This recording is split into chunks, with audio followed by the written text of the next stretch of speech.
Simula na. Magandang gabi, Pastor Claude. At si Pastor Nanding, Sister Gertrude, si Nanay Ching. Yan. Tayo po magpapatuloy sa ating pag-aaral sa Isaiah chapter 37 pa rin. Malapit na nating matapos ang Isaiah chapter 37. So tayo po ay magpapatuloy sa ating gawain sa gabi ito.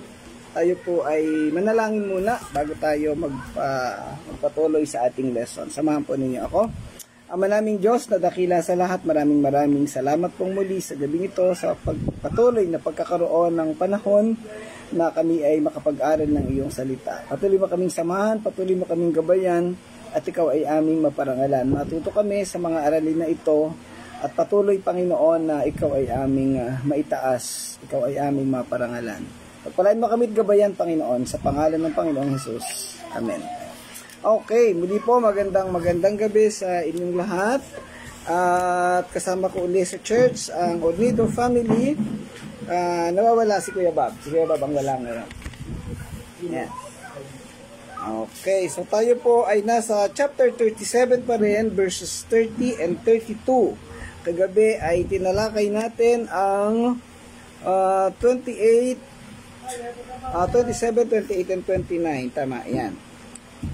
Ayan. At itong talakayan ating tinalakay kagabi ay nakasentro pa rin sa pagmamataas at sa mga maling ugali ng mga Assyrian. Yung kanilang mga maling akala na inisip nila na kayang-kaya nilang gawin ang lahat ng bagay, subalit ang katotohanan ay wala naman silang kakayahan dahil ang lahat ay dinisenyo ng Diyos at alam ng Diyos kung ano ang mangyayari. Magandang gabi, Ate Mel. Ate Meli, salamat po at kayo napadaan sa ating pag-aaral.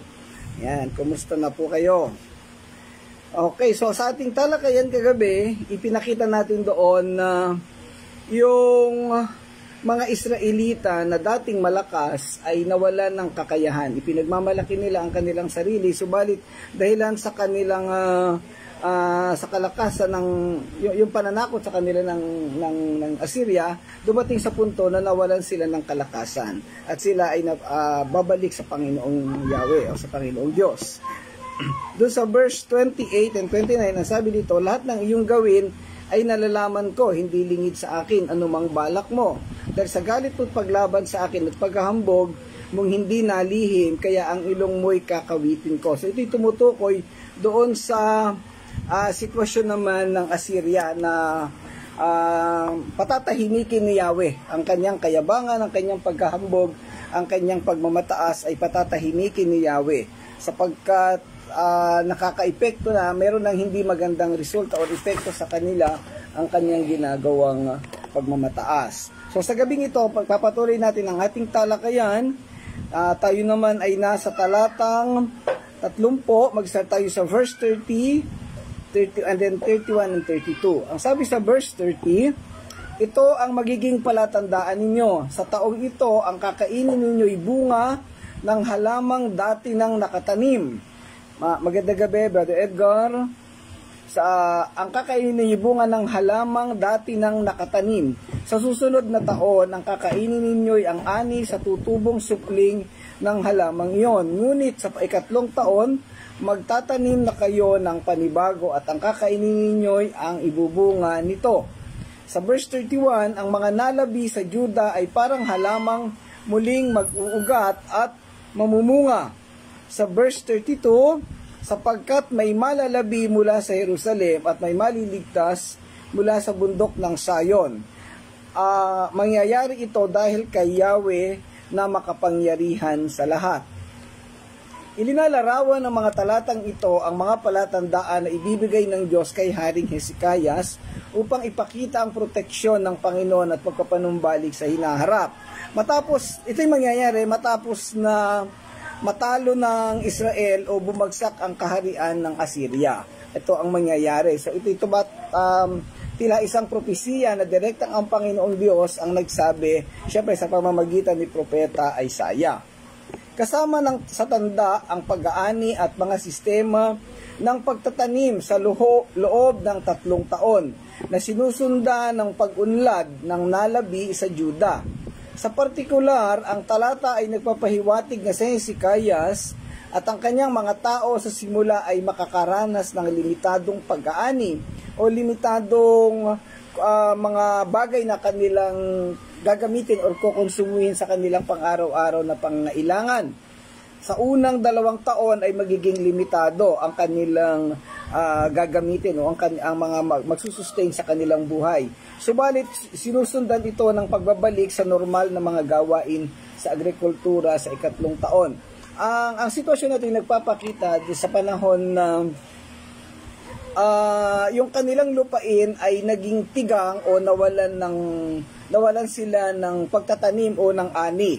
So ang kanilang kakainin, ang gagamitin nila ay buhat sa kanilang mga ipinundar o mga inipon. Subalit sa pangalawang taon ay meron na silang mga manggagaling pa rin sa kanilang mga ipon. Sa 3 taon magsisimula na silang magtanim at ang kanilang kakainin ay magmumula na sa ani ng kanilang itinanim. Ang ito naka-outline dito sa una at 2 taon, binabanggit ngayong limitadong pag-aani.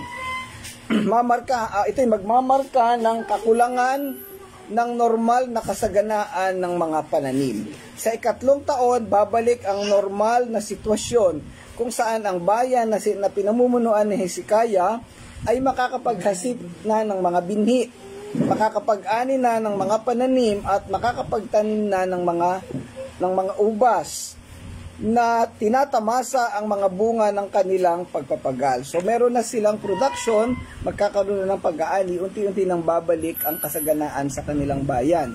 Binabanggit din dito yung nalalabi sa Juda o yung mga remnants.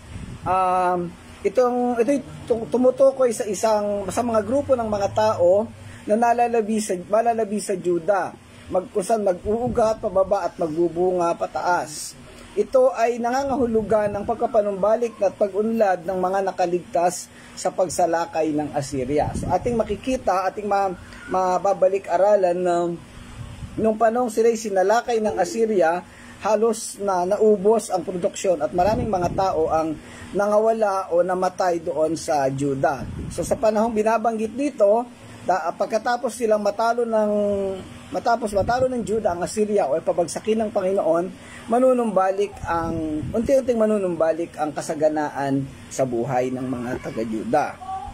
Ang talata ay nagtatapos sa pahayag na ang sigasig ng Panginoon ng mga hukbo ang gagawa nito. Binibigyan din ito na ang hindi natitinag na pangako ng Diyos sa kaniyang bayan at sa kaniyang lupain ang magiging puwersa sa likod ng pagpapanumbalik at proteksyon nito. Ito'y nagpapakita ng kapangyarihan at ng kalakasan ng Diyos. Sa kabila ng mga nangyaring mga negatibo, kayang-kayang panatiliin ng Diyos ang mundo. So ito'y pwede nating ilarawan doon sa nangyaring sitwasyon ng pagpapanatili ng buhay ng mga Israelita sa panahon na nagkaroon ng pagkagutom sa buong mundo. Sa panahon na si Joseph ay naandoon sa Ehipto, na sustain ang buhay. Ginamit ng Panginoon ang Egypt sa pamumuno ni Joseph upang manatili ang buhay ng mga Israelita. So ito'y halos lumalarawan sa ganito kaparehong sitwasyon. Magandang gabi, Nilo. Salamat at napadaan ka sa aming pag-aaral. Sa talatang 30, ang talata ay ipinakita bilang isang tanda mula sa Diyos kay Haring Hezekias, na nangangako sa kanya na ang mga tao ng Juda ay magkakaroon ng sapat na pagkain na makakain sa loob ng 3 taon, sa kabila ng pagkawasak na dulot ng pagsalakay ng Assyria. Ang pangakong ito ay nagsisilbing kaaliwan kay Haring Hezekias at sa mga tao ng Juda na nagbibigay sa kanila ng pag-asa na nagmumula sa Diyos ang kanilang mga pangangailangan at susuportahan sila sa mahihirap na panahon. Kahit walang production, kahit walang mga itatanim o mga maaanihin sa kanilang lupain, mayroon pa rin kakainin, mayroon pa rin magsusustain ng ikabubuhay ang mga Israelita. Ito'y isang napakagandang paglalarawan ng pagkakaloob ng Diyos. May mga pagkakataon na tayo dito sa mundo nakakaranas ng mga kabigatan, ng mga kakulangan o kawalan ng primary resources na kailangan natin. So, sa mga pagkakataong yan, wala tayong magawa, wala tayong mapagkunan, pero tayo nananatiling buhay at malusog, may nakakain. Ang ating ginagamit ay nagmumula sa Panginoong Diyos. Ipinuprovide ng Panginoon ang ating mga pangangailangan. Isa sa mga pangunahing tema sa talatang ito, magandang gabi, Pastor Jonathan. Salamat at nakasama ka sa ating pag-aaral. Isa sa mga pangunahing tema sa talatang ito ay ang katapatan ng Diyos sa paglalaan sa kanyang mga tao. Kahit na sa panahon ng pagsubok at kahirapan, ang pangako ay ng masaganang pagkain sa loob ng 3 taon ay nagpapakita ng pangangalaga at paglalaan ng Diyos para sa kaniyang mga tao, na tinitiyak na hindi lamang sila mabubuhay, kundi umunlad sa kabila ng mga hamon ng kanilang kinakaharap. Isang partikular na halimbawa, kasama ko dito sa church ang pamilya ni Kuya Bob. Sila ay mga naglilingkod sa Panginoon. Si Ate Alma, si Sammy, si Abby ay umaawit at yung ibang anak pa nila ay naglilingkod sa Panginoon. Ibibisto ko po sila dito sa ating pag-aaral. Alam niyo po ba na hindi naman para i-down si Kuya Bob o yung pamilya. Alam niyo po ba na mahigit ng 1 taon na walang trabaho si Kuya Bob? Pero alam po ninyo, hindi nila naranasan sa buhay nila yung sila ay mahirapan. Nakakaranas ng kawalan, pero naandoon ang provision ng Panginoon. Bakit? Kasi sila ay naglilingkod at sumusunod sa Panginoon. Ang mga bata ay nakakapag-aral. In fact, itong taon na to ay, ilan yung gumraduate, Ate Alma? 4 na anak ninyo ang gumraduate sa eskwela. Hindi ba napakalaking provision, napakalaking biyaya ng Panginoon sa kabila ng kawalan ng pangunahing pangangailangan o pwede sabihin pangunahing pinanggagalingan ng pangangailangan. Pero makikita natin yung pagkakaloob ng Panginoon sa buhay nila. Bakit po nangyayari yon? Samantalang may mga tao na sige sa trabaho, sige sa hanap buhay, and yet walang nangyayari sa buhay, parang hindi nakakausad, wala't wala pa rin. Samantalang itong pamilya po na ito, kasi saksi ako kita ko mismo kung paanong kumikilos ang Panginoon sa buhay nila. Isa lang po ang sagot. Magandang gabi, Ate Jessa, salamat sa pagsama. Isa lang po ang sagot sa bagay na ito, dahil sila ay naglilingkod sa Panginoon. At sila ay magkakasama na naglilingkod, nagbibigay ng karangalan sa Panginoon. Ang term nga ni Kuya Bob lately, sabi niya, ang kanilang banding na pamilya ay dito sa church. Hindi naman po natin sinasabi na perpekto ang pamilya nila. Wala naman perpektong pamilya. Nakakaranas din ng mga challenges at mga problema. Pero makikita mo na sa dulo ng lahat ng iyon, nandoon ang pagkilos ng Panginoon, nandoon ang provision para sa kanilang pamilya. So ito po isang magandang halimbawa para sa ating lahat na mananampalataya at pwedeng i-share sa ibang tao. Na pag tayo ay nagtapat sa Panginoon, kagaya ng pagtatapat na ginawa ni Haring Hezekiah at ng mga Israelita kay Yahweh, hindi sila pinababayaan. Anumang kahirapan, anumang kabigatan ang nangyari sa kanila, sa mga Israelita, sa duloy nandoon ang provision, nandoon ang biyaya ng Panginoon. Hindi po tayo nakatingin sa mga material na bagay, pero alam natin na ito ay isa sa pangunahing pangangailangan ng mga tao. At itong mga bagay na ito, ang isang bagay na sinisigurado ng Diyos na maipagkakaloob niya sa atin, lalo na sa ating kaniyang mga anak. Hindi po sobra-sobra, hindi kinukulang, katamtaman lang, balanse sa pangangailangan. Isang makikita natin na tema sa talatang ito ay ang katapatan ng Diyos sa paglalaan sa kaniyang mga tao, kahit sa panahon ng pagsubok at kahirapan. Ang pangako ng masaganang pagkain sa loob ng 3 taon ay nagpapakita ng pangangalaga at paglalaan ng Diyos para sa kaniyang mga tao, sa kaniyang mga piniling mga tao, na tinitiyak na hindi lamang sila mabubuhay, kundi uunlad sa kabila ng hamon ng kanilang kinakaharap. Sa panahon ngayon ay taghirap ang mundo. Subalit, wala tayong ibang aasahan kung hindi ang Panginoong Diyos. Ito ay isang paalala na ang Diyos ang may kontrol sa mga pangyayari at hindi tayo pababayaan ng Panginoon sa ating mga pangangailangan. Bukod pa rito, itinatampok din ng talata ang konsepto ng pagtitiyaga at pagtitiwala sa takdang panahon ng Diyos. Ang pagtuturo na maghasik at mag-ani sa 3 taon ay nagbumungkahi na magkaroon ng panahon ng paghihintay bago ang buong pagpapanumbalik ng lupain. Yung unang 2 taon na ipoprovide ng Panginoon ang kanilang pangangailangan, ito'y nagpapakita ng pagkakaloob ng Diyos. Yung 3 taon na sila'y magtatanim na, nabanggit dito na ito'y naglalarawan ng paghihintay. May tamang panahon ng pagtatanim. Parang yung binabanggit sa Mga Ngaral chapter 3. May tamang panahon. Magandang gabi, Ate Josie. At ito'y nagpapakita rin na hindi hahayaan ng Diyos na maging tamad ang kaniyang mga piniling mga tao. Sa kabila na kayang i-provide ng Diyos ang pangangailangan, pero hindi hahayaan ng Diyos na manatili na lang silang aasa. Bibigyan at gagawin ng Panginoon ang panahon na sila ay kikilo, sila ay magsisikap para sa kanilang pangangailangan at sila naman ay pagpapalain din ng Panginoon. Ang simbolismo sa talatang ito ay makabuluhan dahil ito'y kumakatawan sa ideya ng pagpapanibago at pagpapanumbalik. Ang pagbanggit ng pagkain kung ano ang nananatili sa sarili nito sa unang 2 taon at kung ano ang bukal na paglago. Sinasalamin nito ang ideya na kahit sa panahon ng pagkawasak o pagbagsak, mayroon pa ring pag-asa. Ang problema, ang buhay natin ngayon sa kasalukuyan, minsan pag tayo'y namumroblema, ay parang tayo bagsak na wala nang kapag-asa ang mundo. Pero ang larawan, ang mga talata na binabanggit ito, ay naglalarawan na sa kabila ng mabibigat na sitwasyon, mayroon pa rin tayong maaasahan. Lumapit lang tayo sa Panginoon, umasa tayo sa Kanya, at hindi niya tayo pababayaan. Bakit nakakaranas ang mga tao ng kahirapan at kawalan? Dahil kulang sa pag-asa, kulang sa pananampalataya. Bigla ko naalala yung na-discuss ko kaninang tanghali doon sa 13. Bakit nakakaranas ang mga tao ng pagbagsak sa kasalanan?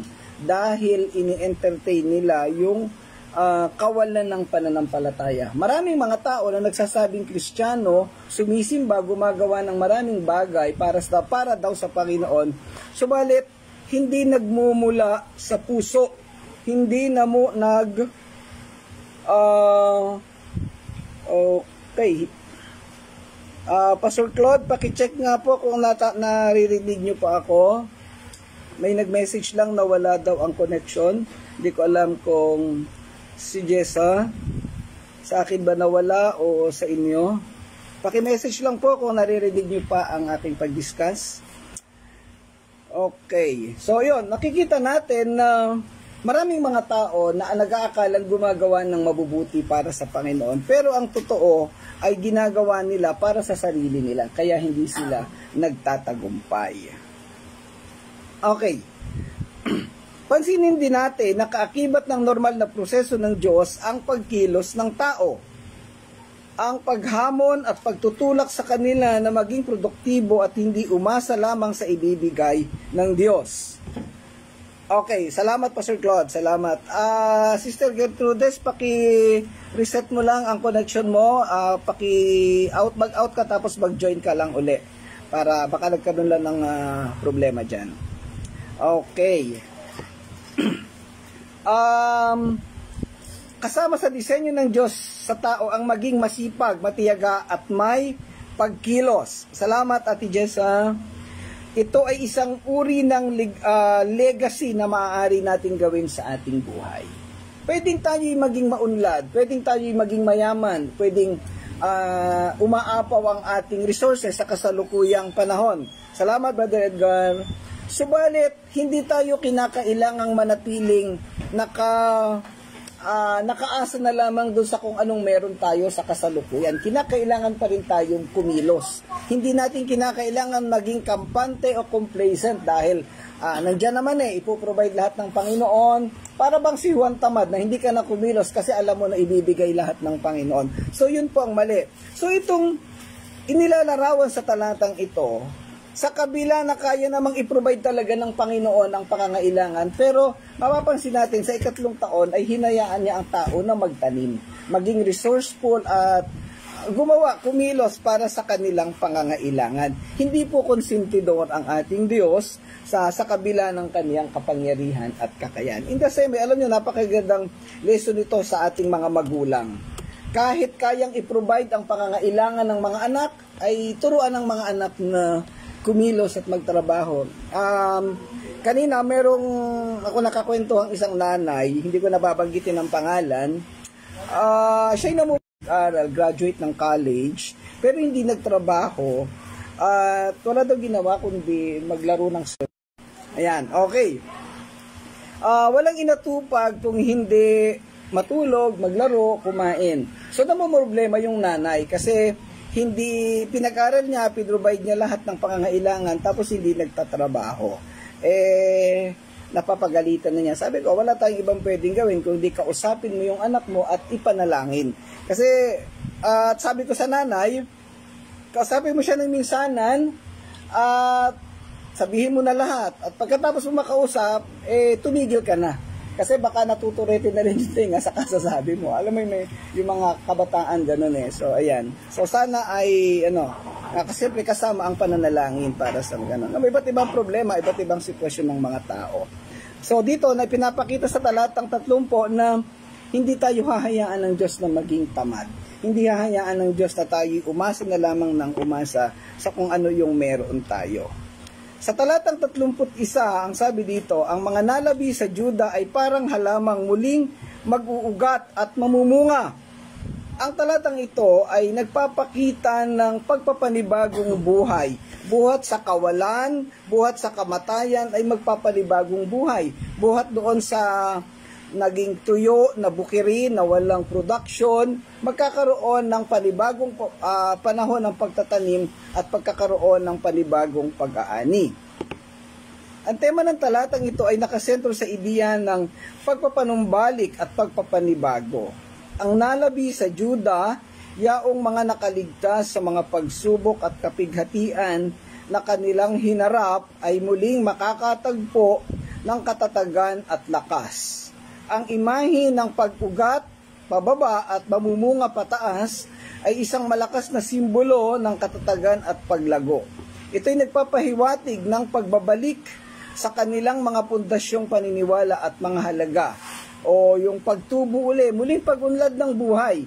Yung binabanggit dito na parang halamang muling mag-uugat at mamumunga. So parang yung halaman ay nanatiling tuyo o parang na mahinga sa loob ng mahabang panahon, pero yung kanyang palang ugat ay sariwa pa. So pagdating ng ikatlong taon, muling mag-uugat, at syempre pag nag-ugat, hindi mapipigilan, ang kasama niyan tutubo uli yung mga dahon. At syempre pag nagdahon, mamumulaklak, mamumunga, magkakaroon uli ng pag-aani. So anong ibig sabihin nito? Yung dating mahirap na buhay ng mga Israelita ay unti-unti muling lalago. Pwedeng isama rin yung espiritual na bahagi na yung kanilang bumagsak na pananampalataya at pagsunod sa Diyos ay muling magpapanibago, muli silang lalapit sa Panginoon, magkakaroon sila ng bagong buhay at sila ay susunod sa kautusan ng Diyos. Well, sa praktikal na sitwasyon, sa ating buhay naman na nanampalataya, pwedeng dumaan tayo sa isang sitwasyon na tigang, walang-wala, naubusan, talagang sagad, sadsad sa pangangailangang material. Pero dahil naandoon ang biyaya at pananampalataya natin sa Panginoon, pwedeng manumbalik ang biyaya ng Panginoon. Pwede tayong umunlad uli at magkaroon ng pamumunga, even spiritually and even materially. So yan po ang sitwasyon. Ibig sabihin, hindi hahayaan ng Diyos na kung anong sitwasyon mo ngayon ay manatiling ganoon ka na lang. Meron at merong pagbabago, magkakaroon ng pag-unlad sa proseso ng buhay natin. Okay, muli ang simbolismo ng talatang ito ay mayaman. At ito'y nagpapakita ng pagbabalik ng pag-unlad. Ilinalarawan ang pag-uugat at ang muling pamumunga. Kung paano ang mga ugat ng halaman ay nagbibigay ng katatagan at pagkain, ang kanilang koneksyon sa Diyos at ang kanilang pamana bilang isang tao ay susuporta sa kanilang pangangailangan o sa kanilang pananampalataya. So ito yung pangkalahatang tema ng Bible. Bilang mga tao na lumubog, bumagsak sa kasalanan, i-regenerate tayo ng Diyos, patatawarin ang ating mga kasalanan, lilinisin tayo, at tayo ay mananampalataya sa Kanya. Actually, ito yung binabagit sa Efeso chapter 2 verses 1 to 7, na tayo'y dating patay, subalit dahil sa ating kasalanan at pagsuway, subalit tayo ay muling binuhay. At yung buhay na yan, syempre, spiritual po ang pinag-uusapan natin doon, hindi physical na kamatayan. At yung muling pagkabuhay, yung pagiging born again, ito'y nagsisimbolo ng pagpapanibagong buhay o pagkakaroon ng bagong pagkatao, kaya nga born again, regenerated. At yun din ang pupwedeng ay ugnay natin sa talata na ito. Bagamat dito sa Israel, sa ating talatang pinag-uusapan, material things ang tinatalakay. Dati sa kawalan ng ani, tapos muli silang mag-aani. Dating hindi nag-uugat, hindi namumunga yung mga puno, ngayon ay mag-uugat at syempre mamumunga ulit. Magkakaroon ng pag-unlad at paglago ang kanilang pamumuhay. Ang susi lang po dito ay yung kanilang pananatili sa Panginoon. Mapapansin natin sa practical na buhay, may mga taong hirap na hirap, pero pagkaraan ng ilang panahon parang nagbuboom ang ekonomiya ng kanilang buhay. Pinagpapala sila at muling iniaangat ng Panginoon. Sa talatang 32, sapagkat may malalabi mula sa Jerusalem at may maliligtas mula sa bundok ng Zion. Mangyayari ito dahil kay Yahweh na makapangyarihan sa lahat. Ang talatang ito ay nagpapatunay na may bahaging Israelita, may bahagi sa Israel, sa Juda na matitira at isasama ni Yahweh sa pagpapala at kaluwalhatian. Bagamat maraming bilang ng Israelita na mamamatay, magkakahirap o mabibihag, pero merong maiiwan. Ang sitwasyon ay ang matinding kagipitan ng mga Israelita sa panahon ng pagsakop ng Assyria. Napag-aralan natin sa mga nakalipas na talata ang panlalait at pangungutya ni Sennacherib sa mga Israelita kay Haring Hezekias at sa Diyos. Ang talatang ito ay umiikot sa parehong kaganapan. Bilang tugon sa mga banta at panlalait, si Haring Hezekias at ang propetang si Isaiah ay humingi ng tulong sa Panginoon. At si Isaiah ay nagbigay ng propesiya na ililigtas ng Diyos ang Jerusalem mula sa mga Assyrian.